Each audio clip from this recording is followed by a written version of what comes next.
अस्सलामुअलैकुम YouTube friends, आपको मावस चैनल में खुश आमदीद। आज हम आपके साथ ये मज़ेदार सा आड़ू का जूस बनाना शेयर करेंगे। हमने आड़ू के यहाँ पर छिलके उतार लिए हैं और उनको बिल्कुल छोटे छोटे क्यूब्स में काटना है आपने, ताकि ये अच्छे से ब्लेंड हो जाएं। साथ ही हम अपने नए सब्सक्राइबर का शुक्रिया अदा करते हैं, थैंक यू फॉर सब्सक्राइब।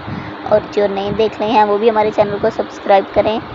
और अब हमने इसमें पहले बिल्कुल थोड़ा सा पानी डालना है। देखिए हमने 40 पानी मट्टी के घड़े वाला डाला और हमारा ये बॉयल पानी है। अब आपने इसमें अपना सीक्रेट इंग्रेडिएंट डाला, जो कि डाइट वालों के लिए बहुत ही ज़बरदस्त है, वो है ब्राउन शुगर। ये आप अपनी मर्ज़ी से भी डाल सकते हैं। और इसके बाद आपने पहले पानी बिल्कुल थोड़ा सा डालना है, तब अच्छे से ब्लेंड होगा। जब ये बिल्कुल अच्छा सा ब्लेंड हो जाए, चाहे तो आप इसमें थोड़ा सा काला नमक भी डाल दें। ये देखिए कितना सॉफ्ट ब्लेंड हो गया। अब आप इसमें अपनी मर्ज़ी से पानी ज़्यादा डाल सकते हैं। पानी डालें और अब इसको अपने प्यारे से गिलास में डालें और मज़े लेकर पिएं। और हमारे चैनल को करें subscribe. Thank you for watching. Allah हाफिज़। अपना ख्याल रखिएगा एंड वीडियो को लाइक एंड शेयर करिएगा। Thank you so much.